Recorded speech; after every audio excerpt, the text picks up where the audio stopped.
Bharat Pakistan match হবে আর উত্তেজনা থাকবে না, সেটা তো হতেই পারে না। ফলাফলের সম্ভাবনা ভারতের পক্ষে থাকলেও উত্তেজনা তৈরিতে পটু দুই দলই।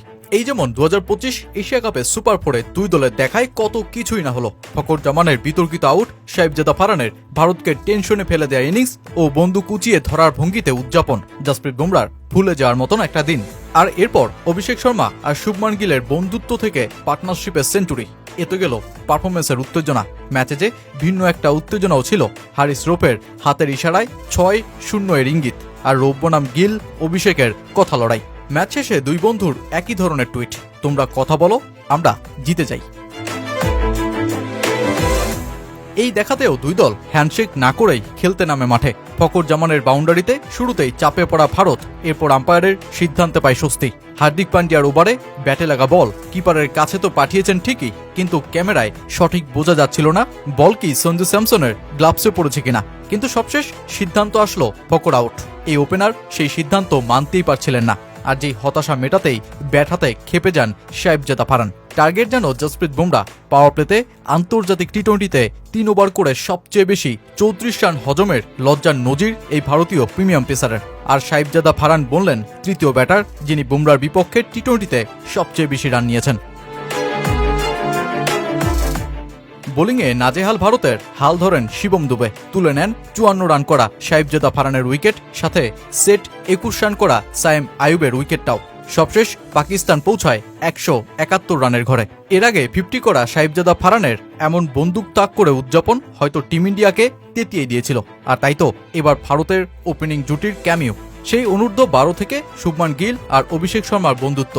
এবার এই দুজনে 59 বলে 105 রানের জুটি করে ম্যাচটাকে এক পেশেই করে দেন। মাঝে অভিষেক ও হারিস রৌফ মুখোমুখি হয়ে কথা ছড়াছড়িতেও জড়িয়ে যান।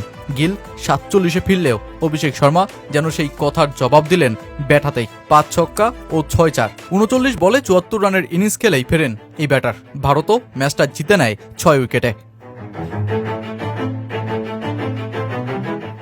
ভারত হ্যান্ডশেক না করে ও ম্যাচ জয়ের মধ্য দিয়ে যেখানে পেহেলগাম আক্রমণের জবাব দিয়েছে, পাকিস্তান সেখানে খুঁজে নিয়েছে ইশারা। সাইফজাদা ফারহানের ইঙ্গিতপূর্ণ উদযাপন আর হারিস রৌফের হাত উঁচিয়ে 6 ও 0 সংখ্যার প্রদর্শন অনেকে ধারণা করছেন যা পাক ভারত যুদ্ধের বিষয়গুলোকেই ইঙ্গিত করছে।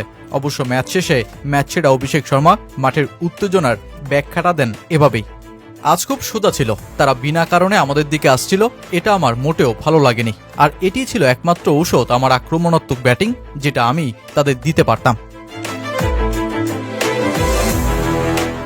ক্রিকেটে বন্ধুত্বের শক্তি কোথায়, যেই উদাহরণে আপনি শুভমান গিল আর অভিষেক শর্মাকেই বসাতে পারেন।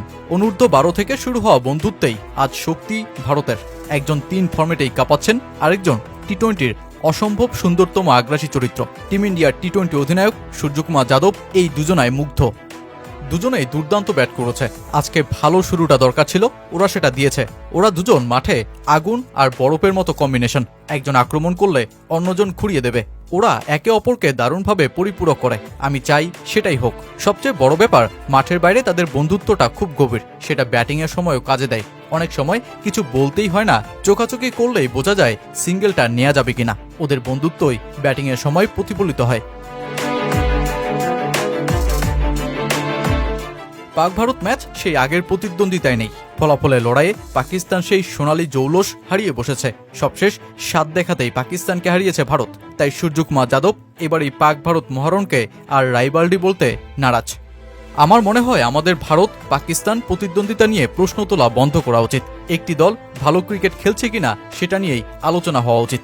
আমার মতে যদি দুই দল 15-20টা ম্যাচ খেলে এবং ফলাফল 7-7 কিংবা 8-7-এ এগিয়ে থাকে, তখন সেটাকেই বলা যায় ভালো ক্রিকেট হচ্ছে। তখনই তাকে প্রতিদ্বন্দ্বিতা বলা যায়। কিন্তু 13-0, 10-1, জানি না আসলে পরিসংখ্যানটা কি, তবে এটা আর প্রতিদ্বন্দ্বিতা নয়।